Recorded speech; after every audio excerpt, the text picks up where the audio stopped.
اور پھر اس کے بعد کیا کہا گیا؟ اور جو لوگ ایمان لاتے ہیں اس پر جو آپ کی طرف اتارا گیا اور جو آپ سے پہلے اتارا گیا اور آخرت پر بھی یقین رکھتے ہیں.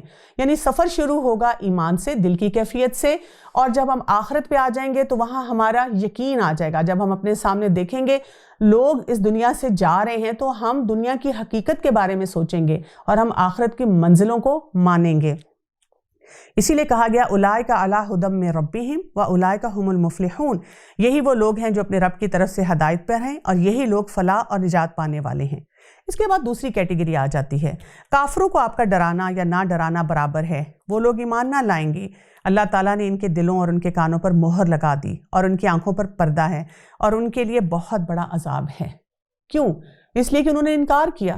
یعنی جب ہمارے پاس کوئی ایک ایسی مشینری ہوتی ہے جو استعمال میں نہیں آتی، وہ پڑی رہتی ہے، وہ بیکار ہوتی ہے، تو کیا ہوتا ہے؟ اس کو زنگ بھی لگ جاتا ہے اور وہ اس قابل ہو جاتی ہے کہ پھر ہم اس کو ڈسکارڈ کر دیتے ہیں، پھینک دیتے ہیں، ردی میں ڈال دیتے ہیں یا بالکل اس کو کہتے ہیں کہ فارغ کرو اس کو. تو جو لوگ اپنے دل کو استعمال نہیں کرتے، اپنی فیکلٹیز کو استعمال نہیں کرتے، آنکھوں سے دیکھ کر نہیں سمجھتے، دل کی بات نہیں سنتے، کانوں سے سن کر بھی جو ہے یقین نہیں کرتے، تو وہ بھی ڈسکارڈ ہی ہو جاتے ہیں.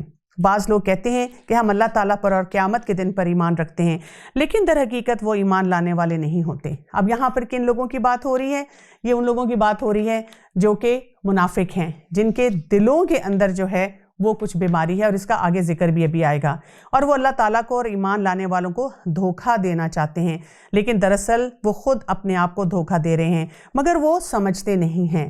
یہاں پہ جو لفظ آ رہا ہے یخادعون، یہ باب مفعلہ ہے، یعنی جس میں کشمکش کی کیفیت جو ہے اس کا ذکر کیا جاتا ہے کہ وہ دھوکہ تو سمجھتے ہیں ہم دے رہے ہیں، لیکن وہ اس کشمکش میں ہی لگے ہوئے ہیں. یعنی کہ وہ کسی کو دھوکہ نہیں دے پا رہے، وہ خود ہی بے چین ہیں، خود ہی ان کے اندر بہت سی پریشانیاں جو ہیں وہ بڑھتی چلی جا رہی ہیں. آیت نمبر 10 میں آتا ہے فی قلوبہم مرض فزادہم اللہ مرضا. تو ان کے دلوں میں بیماری ہے اور اللہ تعالیٰ نے اس بیماری کو اور زیادہ بڑھا دیا. یعنی نفاق جو ہے وہ دل کی بیماری ہے، اور اسی لیے ہم کسی اور کے شخص کو دیکھ کر یہ نہیں کہہ سکتے کہ فلاں منافق اور فلاں منافق. ہم ویسے کسی کو اس طرح سے کافر بھی نہ کہیں تو بہت اچھی بات ہے، کیونکہ ہم ان کا معاملہ اللہ کے اوپر چھوڑ دیں. اصل بات یہ ہے کہ ہمیں اپنے دلوں کے اوپر نظر رکھنی ہے کہ میرا دل اندر سے کیا کہتا ہے، اور کیا میرے دل میں جو بات ہے وہ میرے عمل میں بھی آ رہی ہے کہ نہیں آ رہی. رسول اللہ صلی اللہ علیہ وسلم نے ارشاد فرمایا نا انما الاعمال بالنیات، اعمال کا دار المدار نیتوں پہ ہے، اور ہر شخص کو وہی ملتا ہے جس کی وہ نیت کرتا ہے. تو یہاں پر نیت اپنے اندر بار بار ٹٹولنا اپنے آپ کو کہ کیا میں یہ کام کر رہی ہوں لوگ کیا کہیں گے اس وجہ سے، یا اپنے ذاتی مفاد کے لیے، یا اللہ کے لیے کام کر رہی ہوں. تو یہاں پہ اس لیے کہا گیا کہ جب ان کے دل میں کوئی بیماری آتی ہے تو وہ بڑھنا شروع ہو جاتی ہے، اور اس جھوٹ کی وجہ سے ان کے لیے دردناک عذاب ہے. جب ان سے کہا جاتا ہے کہ زمین پر فساد نہ کرو تو جواب دیتے ہیں کہ ہم تو صرف اصلاح کرنے والے ہیں. خبردار، یقیناً یہی لوگ فساد کرنے والے ہیں، لیکن وہ شعور نہیں رکھتے. اور جب ان سے کہا جاتا ہے کہ ان لوگوں یعنی صحابہ کی طرح تم بھی ایمان لاؤ، تو وہ جواب دیتے ہیں کہ کیا ہم ایسا ایمان لائیں جیسا یہ بے وقوف ایمان لائے ہیں. خبردار ہو جاؤ، یقیناً یہی بے وقوف ہیں لیکن یہ جانتے نہیں ہیں. کن بے وقوفوں کی بات کی جا رہی ہے؟ السفہاء. سفہاء جو ہے اس کا روٹ ورڈ ہوتا ہے سین فا ہا، جس کا مطلب ہوتا ہے کم عقل انسان، یعنی جس کا جسم ہلکا ہوتا ہے، تو وہ ہلکی بات ہی جو ہے وہ کرتا ہے. اور جب ایمان والوں سے ملتے ہیں تو کہتے ہیں ہم بھی ایماندار ہیں، اور جب اپنے بڑوں کے پاس جاتے ہیں تو کہتے ہیں ہم تو تمہارے ساتھ ہیں، ہم تو ان سے صرف مذاق کرنے والے ہیں.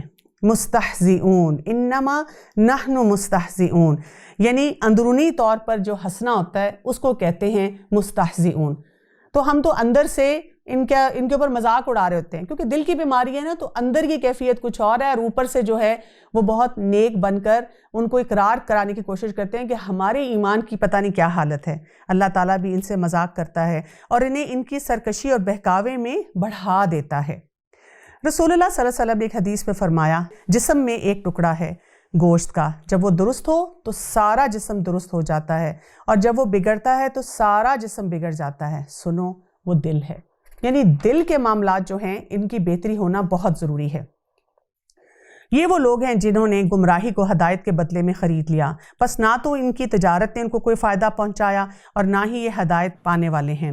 ان کی مثال اس شخص کی سی ہے جس نے آگ جلائی، بس آس پاس کی چیزیں روشنی میں آ رہی تھیں کہ اللہ ان کے نور کو لے گیا اور انہیں اندھیروں میں چھوڑ دیا جو نہیں دیکھتے۔ سمن بکمن عمیٌ فہم لا یرجعون، بہرے گونگے اندھے ہیں بس وہ نہیں لوٹتے۔ یا آسمانی برسات کی طرح جس میں اندھیریاں اور گرج اور بجلی ہو، موت سے ڈر کے کڑاکے کی وجہ سے اپنی انگلیاں اپنے کانوں میں ڈال لیتے ہیں اور اللہ تعالیٰ کافروں کو گھیرنے والا ہے۔ یعنی منافقوں کی ہم دیکھتے ہیں کہ بہت لمبی ایک تو لسٹ دی گئی ہے۔ یہاں پر ہمیں یہ بھی سمجھنے کی ضرورت ہے کہ دو طرح کے منافق ہوتے ہیں۔ ایک منافق وہ ہوتا ہے جس کو ہم کہتے ہیں اعتقادی منافق، اور یہ کون سا ہوتا ہے؟ جس کے دل میں کفر ہی کفر ہوتا ہے اور یہ صرف چند مفادات کے لیے مسلمانوں کے ساتھ رہتا ہے اور اسلام کا دعویٰ کرتا ہے۔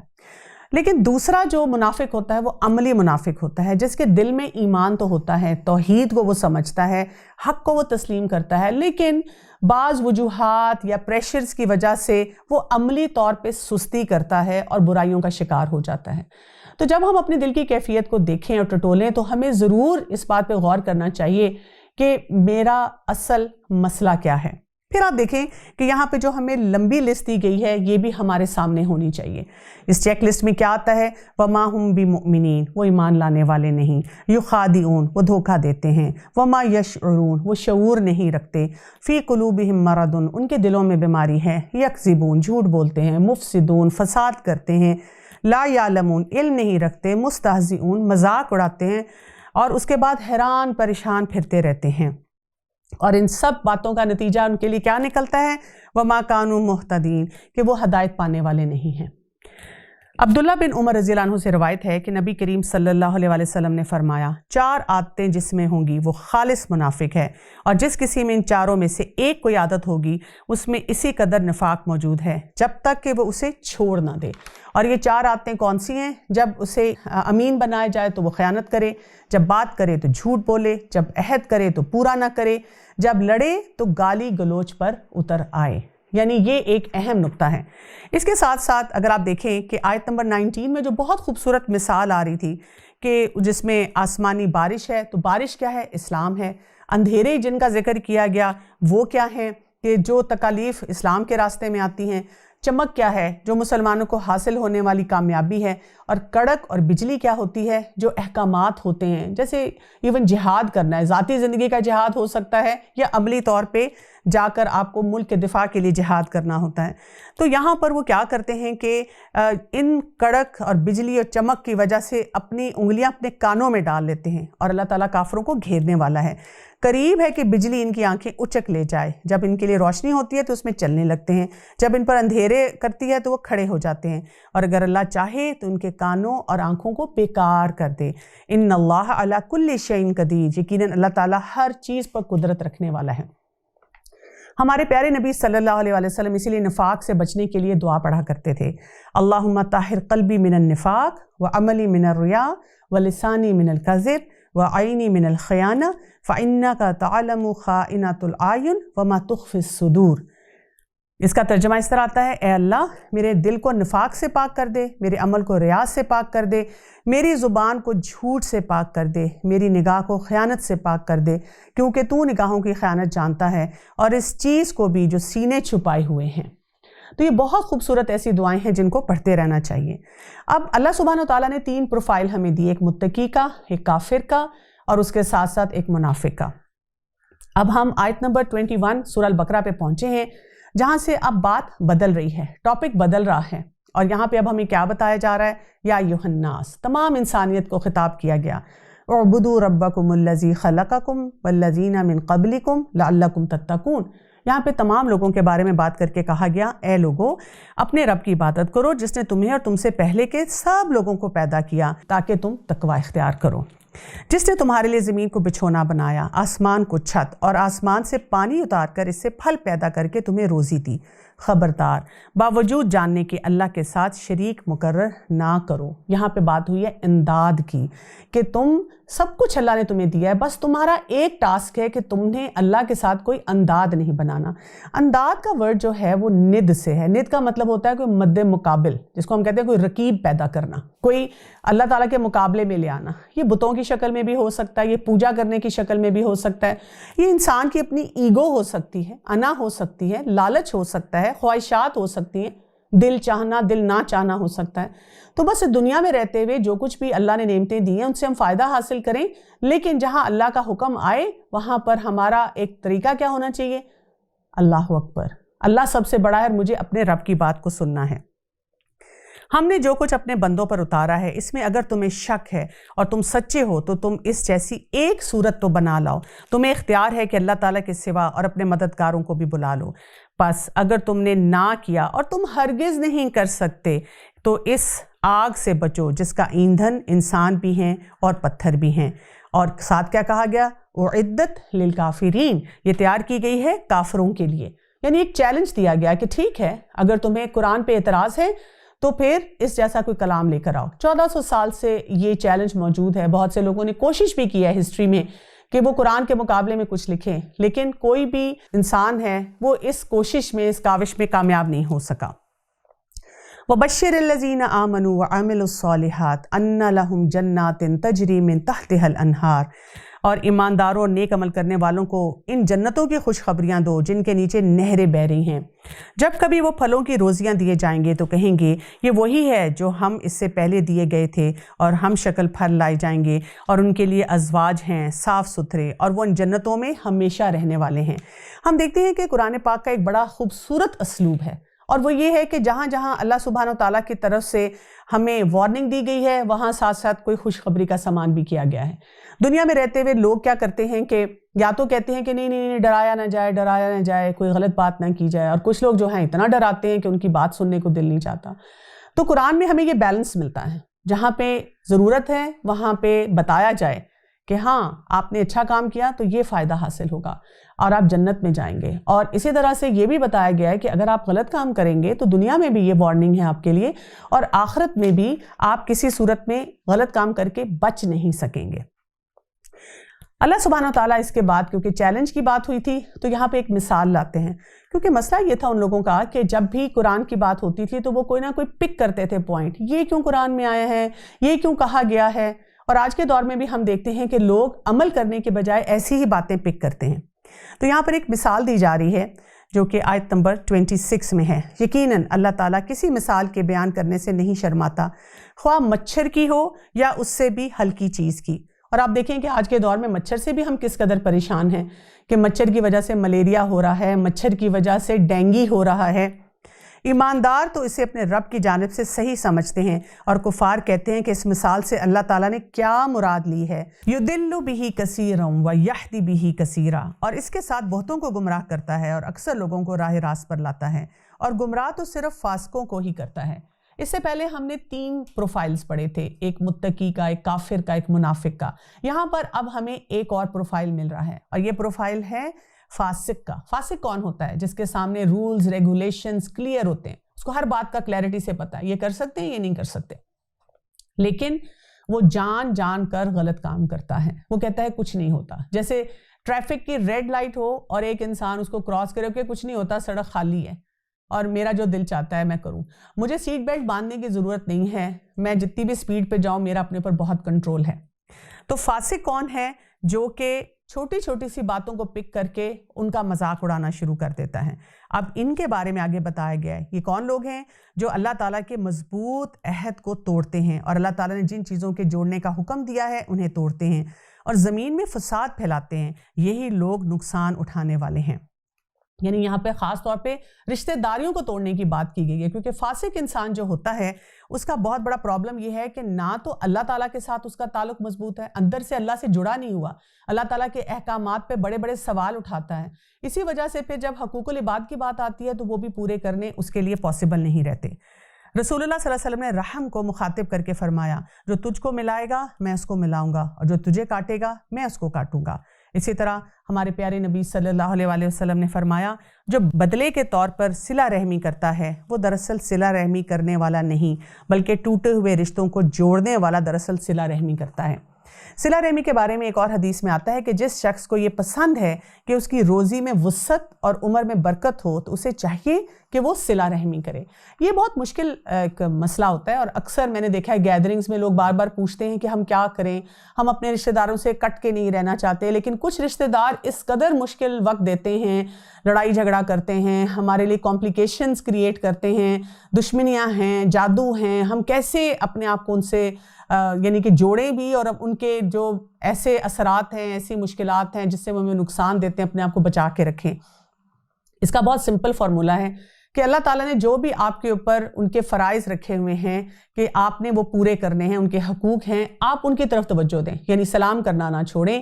اگر کوئی خوشی غمی کا موقع ہے تو ان سے بالکل کٹے نہ، کہیں آپ کو نظر آ جائیں تو ان سے بات چیت کر لیں۔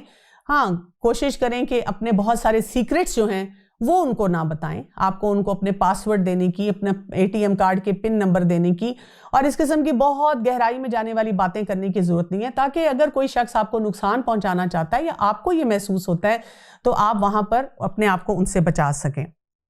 کیف تکفرون باللہ وکنتم امواتا فاحیاکم ثم یمیتکم ثم یحییکم ثم الیہ ترجعون۔ تم اللہ کے ساتھ کیسے کفر کرتے ہو حالانکہ تم مردہ تھے، اس نے تمہیں زندہ کیا، پھر تمہیں مار ڈالے گا، پھر زندہ کرے گا، پھر اسی کی طرف لوٹ جاؤ گے۔ وہی اللہ جس نے تمہارے لیے زمین کی کل چیزوں کو پیدا کیا اور پھر آسمان کی طرف قصد کیا اور ان کو ٹھیک ٹھیک 7 آسمان بنایا، اور وہ ہر چیز کو جانتا ہے۔ اب اس کے بعد انسان کی تخلیق کے مراحل کی طرف اشارہ کیا گیا۔ آیت نمبر 30 سورہ البقرہ، وَإِذْ قَالَ رَبُّكَ لِلْمَلَائِكَةِ إِنِّي جَاعِلٌ فِي الْأَرْضِ خَلِيفَةً قَالُوا أَتَجْعَلُ فِيهَا مَن يُفْسِدُ فِيهَا وَيَسْفِكُ الدِّمَاءَ۔ جب تیرے رب نے فرشتوں سے کہا کہ میں زمین میں خلیفہ بنانے والا ہوں تو انہوں نے کہا ایسے شخص کو کیوں پیدا کرتا ہے جو زمین میں فساد کرے اور خون بہائے، اور ہم تیری تسبیح، حمد اور پاکیزگی بیان کرنے والے ہیں۔ اللہ سبحانہ و تعالیٰ نے یہاں پر اب ایک بات کی اناؤنسمنٹ کی، اور یہ کیا تھا کہ انی جاعل فی الارض خلیفہ۔ اللہ تعالیٰ نے زمین کے لیے ہی خلیفہ جو ہے وہ مقرر کیا، اور خلیفہ کون ہوتا ہے؟ یعنی ایک کے بعد ایک آنے والی جنریشن، اور ان کو اپنا رول پتہ ہو، ان کو اپنا ویژن مشن پتہ ہو، اور اسی کو وہ کیری کریں۔ اور فرشتوں نے کیا کہا کہ ایک اس سے پہلے بھی جنریشن آئی تھی، ایک اس سے پہلے بھی مخلوق اللہ تعالیٰ کی آئی تھی جو کہ جن تھے، جنہوں نے زمین پہ رہتے ہوئے خوب فساد کیا، کیونکہ اللہ تعالیٰ نے ان کو بھی ایک سوچ دی تھی کہ تم اپنی مرضی سے فیصلے کرنا اور میری شریعت کو وہاں پر لاگو کرنا۔ لیکن انہوں نے کیا کیا کہ وہ اپنے فتنے فسادوں میں پڑ گئے۔ اللہ تعالیٰ نے فرمایا جو میں جانتا ہوں وہ تم نہیں جانتے ہو، اور اللہ تعالیٰ نے آدم علیہ السلام کو تمام نام سکھا کر ان چیزوں کو فرشتوں کے سامنے پیش کیا اور فرمایا اگر تم سچے ہو تو ان چیزوں کے نام بتاؤ۔ ان سب نے کہا قالوا سبحانک لا علم لنا الا ما علمتنا انک انت العلیم الحکیم۔ ان سب نے کہا اے اللہ تیری ذات پاک ہے، ہمیں تو صرف اتنا ہی علم ہے جتنا تو نے ہمیں سکھا دیا، اور پورے علم و حکمت والا تو ہی ہے۔ یعنی فرشتوں نے اللہ سبحانہ تعالیٰ کو کسی طرح سے چیلنج نہیں کیا تھا، انہوں نے صرف وہ بات دہرائی تھی جو کہ ہسٹوریکلی ہو چکی ہوئی تھی۔ اور جب اللہ تعالیٰ نے آدم علیہ السلام کو بنا کر ان کو علم دیا اور جب فرشتوں کے سامنے لائے تو فرشتے فوراً اللہ کے حکم کے آگے جھک گئے۔ اللہ تعالیٰ نے آدم علیہ السلام سے فرمایا تم ان کے نام بتا دو۔ جب انہوں نے بتا دیے تو فرمایا کیا میں نے تمہیں پہلے نہیں کہا تھا کہ زمین اور آسمان کا غیب میں ہی جانتا ہوں، اور میرے علم میں ہے جو تم ظاہر کرتے ہو اور جو بھی تم چھپاتے ہو۔ تو یہاں سے ہمیں یہ پتہ چلتا ہے کہ آدم علیہ السلام کی جو تخلیق تھی اس کے بھی جو مراحل ہیں وہ بہت اہم ہیں، جہاں سے ہمیں یہ پتہ چلتا ہے کہ اگر اللہ تعالیٰ کو صرف اپنی عبادت کے لیے کوئی چاہیے ہوتی مخلوق تو وہ تو فرشتے موجود تھے، لیکن اللہ تعالیٰ نے انسان کو اس لیے پیدا کیا تاکہ وہ دنیا کے بھی علم حاصل کرے، اور اس کے ساتھ ساتھ جو اللہ تعالیٰ کا دیا ہوا علم ہے اس پہ بھی توجہ دے۔ یعنی سفر کا آغاز کہاں سے ہوگا؟ جو اللہ تعالیٰ کی طرف سے ریویلڈ نالج ہے، اور اس کے بعد دنیا میں رہتے ہوئے جو نفع بخش علم ہے جس کو ہم کہتے ہیں ایکوائرڈ نالج، ان دونوں کو حاصل کرنے کے بعد انسان بہترین طور پر اللہ کے خلیفہ ہونے کا حق اس دنیا میں رہتے ہوئے ادا کرے۔ جب ہم نے فرشتوں کو کہا کہ آدم کو سجدہ کرو تو ابلیس کے سوا سب نے سجدہ کیا، اور ابلیس نے کیا کیا؟ ابا واستکبر وکان من الکافرین، اس نے انکار کیا اور تکبر کیا اور وہ تھا ہی کافروں میں سے۔ ابلیس کون تھا؟ ابلیس ایک جن تھا، لیکن وہ عبادت اس حد تک کرتا تھا کہ اس کا سٹیٹس بہت اونچا تھا کہ وہ اللہ سبحانہ تعالیٰ کے قریب رہتا تھا فرشتوں کے ساتھ. لیکن اس نے آپ دیکھیں کہ یہ کام کرنے سے انکار کر دیا. اور کس وجہ سے کیا؟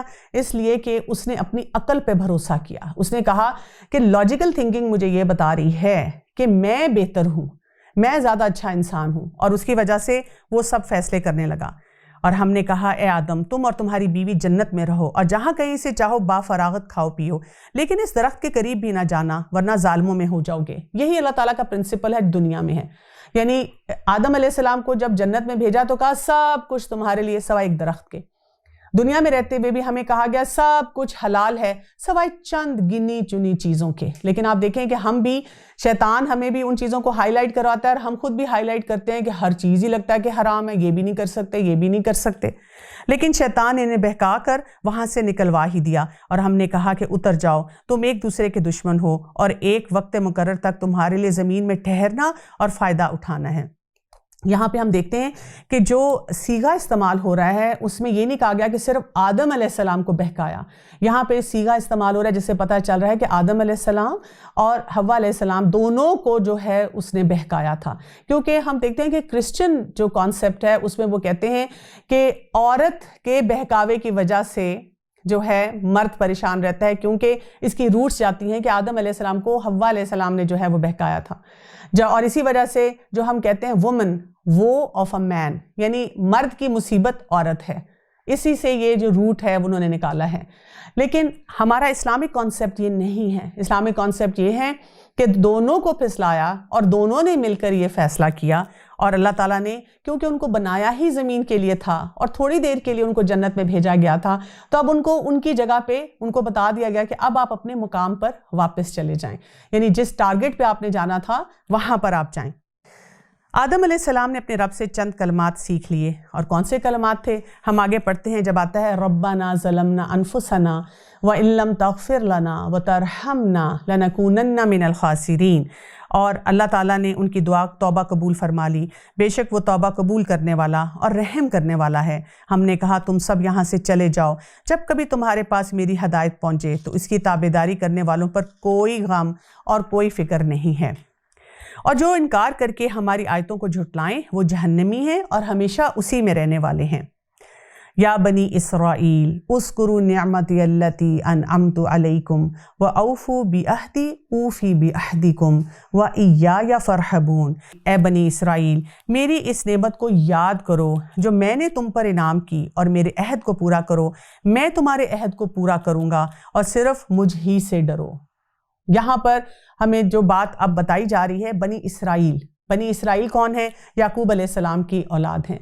اور بنی اسرائیل کا ہم دیکھیں گے کہ اب یہاں سے ایک پورا سلسلہ شروع ہوگا, جب ہمیں کیونکہ بات ہوئی تھی آدم علیہ السلام سے کہ آدم علیہ السلام کو اللہ تعالیٰ نے زمین پر بھیجا اور خلیفہ کا کام دیا کہ ایک کے بعد جو ایک جنریشن آئے گی اس اللہ کے حکم کے مطابق وہ زندگی گزارے گی, اور یہی صراط مستقیم ہے. لیکن اب جو بنی اسرائیل آئے جو اس وقت کے خلیفہ تھے, اس وقت کے چوزن پیپل تھے, اللہ تعالیٰ چاہتے ہیں کہ ہم ان سے سیکھیں کہ انہوں نے کیسے زندگی گزاری, کیا کام درست کیے اور کہاں کہاں پر انہوں نے اللہ کی نافرمانی کی. اور اس کتاب پر ایمان لاؤ جو ہم نے تمہاری کتابوں کی تصدیق میں نازل فرمائی ہے, اور اس کے ساتھ تم ہی پہلے کافر نہ بنو, اور میری آیتوں کو تھوڑی تھوڑی قیمت پر نہ بیچو, اور صرف مجھ سے ہی ڈرتے رہا کرو. یعنی لوگوں کے ڈر کے بجائے ہمارے دل میں کس کا ڈر ہونا چاہیے؟ اپنے رب کا, اپنے رب کی جواب دہی کا. حق کو باطل کے ساتھ خلط ملط نہ کیا کرو, اور نہ حق کو چھپاؤ, تمہیں خود اس کا علم ہے. وَأَقِيمُوا الصَّلَاةَ وَآتُوا الزَّكَاةَ وَارْكَعُوا مَعَ الرَّاكِعِينَ.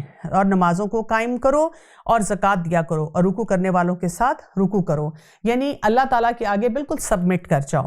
کیا لوگوں کو بھلائی کا حکم دیتے ہو اور خود اپنے آپ کو بھول جاتے ہو, باوجود یہ کہ تم کو کتاب پڑھتے ہو؟ کیا اتنی بھی بات تمہیں سمجھ نہیں آتی ہے؟ وَاسْتَعِينُوا بِالصَّبْرِ وَالصَّلَاةِ. صبر اور نماز کے ساتھ مدد طلب کرو. وَإِنَّهَا لَكَبِيرَةٌ إِلَّا عَلَى الْخَاشِعِينَ. یہ بڑی چیز ہے مگر ڈر رکھنے والوں کے لیے, خشوع کرنے والوں کے لیے. اب آپ دیکھیں یہاں پر ہمیں بتایا گیا ہے کہ صبر اور نماز ان دونوں کا بھی لنک ہے. جب ہمیں صبر چاہیے تو ہم نماز کی طرف توجہ دیں, اور جب ہمیں نماز پڑھنی مشکل ہو تو ہم صبر کی طرف توجہ دیں. تو ان دونوں سے ہم جو ہے صبر کو اور نماز دونوں کو بہتر کرتے ہیں. لیکن اللہ تعالیٰ نے کہا ہے کہ یہ بہت بڑی بات ہے، یہ نہیں کی جاتی سوائے ان لوگوں کو جن کے اندر خشوع ہوتا ہے۔ خشوع کا مطلب کیا ہے؟ جو اپنے رب کی پہچان اور معرفت رکھتا ہے وہی اس کے بارے میں سوچے گا۔ یہاں پہ جماعت سے نماز کی بات ہوئی تو ایک حدیث میں آتا ہے کہ رسول اللہ صلی اللہ علیہ وسلم نے فرمایا جماعت کی نماز اکیلے شخص کی نماز سے 27 گنا زیادہ فضیلت رکھتی ہے۔ تو جب انسان کو موقع ملے جماعت کے ساتھ نماز جو ہے پڑھ لینی چاہیے۔ اسی طرح رسول اللہ صلی اللہ علیہ وسلم نے فرمایا بھلا دیکھو اگر تم میں سے کسی کے دروازے پر نہر بہتی ہو اور وہ اس میں ہر روز 5 مرتبہ نہائے تو کیا اس کے بدن پر کچھ میل کچیل رہ جائے گی؟ صحابہ نے عرض کیا نہیں، کچھ میل کچیل باقی نہیں رہے گی۔ تو آپ صلی اللہ علیہ وسلم نے فرمایا بس یہی 5 نمازوں کی مثال ہے، اللہ تعالیٰ ان نمازوں کی وجہ سے گناہ معاف کر دیتا ہے۔ یعنی نمازوں کی طرف توجہ دینا جو ہے اس کی طرف آپ دیکھیں گے کہ بار بار ہمیں اشارہ کیا جا رہا ہے اور ہائی لائٹ کیا جا رہا ہے۔ جو جانتے ہیں کہ وہ اپنے رب سے ملاقات کرنے والے ہیں اور اس کی طرف لوٹ کر جانے والے ہیں۔ یا بنی اسرائیل، آپ دیکھیں گے بار بار بنی اسرائیل سے بات کی جائے گی اور ان کو کیا کرایا جائے گا، کیا یاد دہانی دی جائے گی؟ اذکروا نعمتی التی انعمت علیکم وانی فضلتکم علی العالمین، اے اولاد یعقوب میری اس نعمت کو یاد کرو جو میں نے تم پر انعام کی اور میں نے تمہیں تمام جہان والوں پر فضیلت دی۔ اس دن سے ڈرتے رہو جب کوئی کسی کو نفع نہ دے سکے گا اور نہ سفارش قبول ہوگی اور نہ کوئی بدلہ اور فدیہ لیا جائے گا اور نہ وہ مدد کیے جائیں گے۔ اور جب ہم نے تمہیں فرعونیوں سے نجات دی وہ تمہیں بدترین عذاب دیتے تھے، وہ تمہارے لڑکوں کو مار ڈالتے تھے اور تمہاری لڑکیوں کو چھوڑ دیتے تھے۔ اس نجات دینے میں تمہارے رب کی بڑی مہربانی تھی۔ اور جب ہم نے تمہارے لیے دریا چیر دیا اور تمہیں اس سے پار کر دیا اور فرعونیوں کو تمہاری نظروں کے سامنے ڈبو دیا، ہم نے موسیٰ علیہ السلام سے 40 راتوں کا وعدہ کیا، پھر تم نے اس کے بعد بچڑا پوجنا شروع کر دیا اور تم ظالم بن گئے، لیکن ہم نے باوجود اس کے پھر بھی تمہیں معاف کر دیا تاکہ تم شکر ادا کرو۔ ہم دیکھتے ہیں کہ اب اگلی جو چند آیات ہیں ان میں لگاتار اللہ تعالیٰ اپنی نعمتوں کا ذکر کریں گے۔ ان نعمتوں کے ساتھ یہ ذکر آئے گا کہ لوگوں کا ایٹیٹیوڈ کیا تھا، لوگوں نے کیا کیا، اور پھر یہ کہ اللہ سبحانہ تعالیٰ کی ایکسپیکٹیشن کیا تھی۔ معافی کیوں ملتی ہے؟ اس لیے ملتی ہے کہ ہمارے اندر شکر گزاری آئے، ہم پھر اللہ کے آگے جھکیں۔ اور ہم نے موسیٰ علیہ السلام کو تمہاری ہدایت کے لیے کتاب اور معجزات عطا فرمائے۔ اور جب موسیٰ علیہ السلام نے اپنی قوم سے کہا اے میری قوم، بچڑے کو معبود بنا کر تم نے اپنی جانوں پر ظلم کیا ہے، اب تم اپنے پیدا کرنے والے کی طرف رجوع کرو اور اپنے آپ کو آپس میں قتل کرو۔ اس نے تمہاری توبہ قبول کی اور تمہاری بہتری اللہ کے نزدیک اسی میں ہے کہ وہ توبہ قبول کرنے والا اور رحم و کرم کرنے والا ہے۔ تم اسے بھی یاد کرو جب تم نے موسیٰ علیہ السلام سے کہا